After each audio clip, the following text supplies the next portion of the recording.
बिल्कुल। और मनीष, इसके साथ ही सवाल ये भी उठ रहा है कि जिस सुरक्षा व्यवस्था पर बार बार सवाल खड़े हो रहे हैं कि बकायदा वो अगर जो बातें वरुण कह रहे हैं उसको अगर गौर से हम देखें तो वो दरी को काटता है, उसके बाद फंदा तैयार करता है, काफी ज्यादा वक्त इसमें लग सकता है। और अगर वो इस प्रक्रिया को पहले से कर रहा था तो क्या किसी की नजर नहीं पड़ी उसके ऊपर? देखिए, यही कई सवाल जो है चित्रा खड़े कर रहा है कि आखिर ऐसी धारदार क्या चीज थी, क्या वस्तु थी जिससे उसने दरी काटी। आखिर वो फंदा जिसका जिक्र हमारे सहयोगी वरुण कर रहे हैं, वो 5.5 फुट का व्यक्ति, वो 10 फुट ऊंचाई पर जाकर उस ग्रिल में उसने फंदा कैसे बांधा। और इसके साथ साथ जब ये सारी कारगुजारी वो कर रहा था, तैयारी कर रहा था खुदकुशी की, तो ऐसे में जो उसके सहयोगी वहां पर हवालाती थे, क्या उनकी नजर नहीं गई?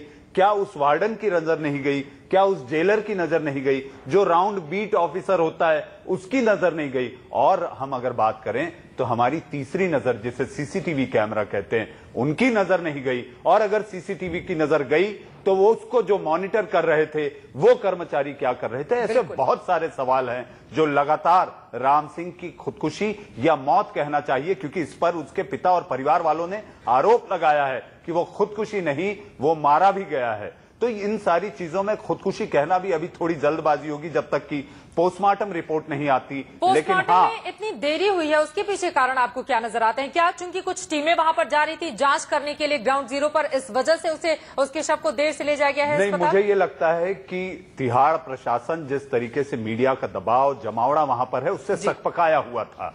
किस तरीके से एक तरह से तिहाड़ की तो कलई खुल गई कि भाई तिहाड़ की सबसे सुरक्षित जेल में इतना बड़ा अंजाम होता है, वारदात हो जाती है और वहां पर किसी को कानो कान खबर नहीं। और वो भी एक ऐसे कथित आरोपी के साथ जिसको लेकर देश और दुनिया में चर्चा है। तो आखिर तिहाड़ पर प्रशासन इसमें कैसे चूक गया?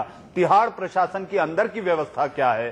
केवल आईएसओ ले लेना, केवल अपनी वाहवाही करवा लेना, केवल कुछ कार्यक्रम करके कैदी सुधार गृह की बात करना, ये सारी बातें इस तरह की वारदात और घटनाओं के बाद मुझे खोखली और पोपली दिखाई देती है। बिल्कुल। और वरुण, इसका जवाब आपसे, अगर एक कैदी जेल में फांसी लगाकर खुदकुशी कर लेता है तो तमाम और ऐसे भी कैदी वहां पर मौजूद होंगे जो एक दूसरे पर हमला कर लेते हैं। अगर इस तरह का रवैया जिस तरह का जेल प्रशासन का देखने को मिला है, सब कुछ वहां पर शिथिल पड़ा हुआ था, न कोई नजर रख रहा था, न सीसीटीवी कैमरे को मॉनिटर करने वालों ने किसी भी तरह की कोई जानकारी ली थी, यानी कि सुरक्षा पर अब एक बड़ा सवाल खड़ा हो रहा है। और आगे आने वाले दिनों में कैदी अगर आपस में उलझते हैं, एक दूसरे पर हमला करते हैं, तो इसमें बहुत ज्यादा हैरान होने वाली शायद बात नहीं होगी।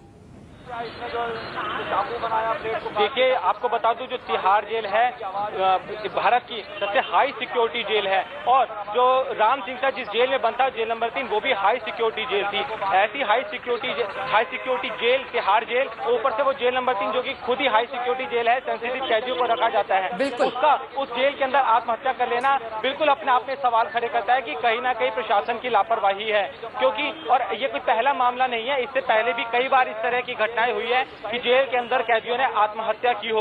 और जेल के अंदर कई बार ऐसा भी होता है जो कैदियों के गुट बन जाते हैं और गुटों का आपस में झगड़ा हो जाता है, मोबाइल फोन तक कैदियों के पास पहुंच जाते हैं। लेकिन अब इस घटना के बाद प्रशासन को कहीं ना कहीं जागना होगा कि इतना हाई सिक्योरिटी जेल और उस हाई सिक्योरिटी जेल के हाई सिक्योरिटी बैरक के अंदर ही अगर कोई कैदी आत्महत्या कर लेता है और प्रशासन को पता नहीं चलता, वो फंदा भी बना लेता है, तो कहीं ना कहीं सवाल जरूर खड़े करते हैं। और प्रशासन को जो इस केस से जुड़े और जो आरोपी है वो, और साथ ही जो दूसरे कैदी भी जो है जेल के अंदर, उनके लिए भी नए सिरे से सोचना होगा कि उनकी सुरक्षा किस तरीके से की जा सकती है। वरुण ये बताइए कि राम सिंह का शव क्या दीनदयाल उपाध्याय अस्पताल पहुंच चुका है? क्योंकि दूरी बहुत ज्यादा नहीं है तिहाड़ से अस्पताल की। जी बिल्कुल, तिहाड़ से जो अस्पताल की दूरी है वो महज 2 से 3 किलोमीटर के आसपास है। और जो हमारी बात हुई थी, डीडीओ अस्पताल राम सिंह का शव पहुंच चुका है। जो डॉक्टर है उनको 12 बजे के बाद पोस्टमार्टम जैसे सिक्योरिटी वार्ड है आसपास उतने साइकियाट्रिस्ट पूर्व आईपीएस अधिकारी किरण बेदी को आप सुन रहे थे। सवाल यहां पर जेल प्रशासन के ऊपर सीधे सीधे उठते हुए, और सवाल बड़ा यही है कि आखिर लापरवाही कहां पर बरती गई, चूक कहां पर हुई, जो गार्ड्स वहां पर गश्त करते हैं वो उस वक्त कहां थे, और सीसीटीवी कैमरों की जो लोग मॉनिटरिंग करते हैं वो उस वक्त कहां थे। और सवाल ये भी कि क्या उसकी हत्या की गई है साजिशन, या फिर उसने खुदकुशी की है, क्योंकि परिवार वालों ने बेहद गंभीर आरोप लगाए हैं, और इस तरह के आरोप जो राम सिंह है उसके वकील की ओर से भी लगाए गए हैं। मनीष, अगला सवाल आपसे। सवाल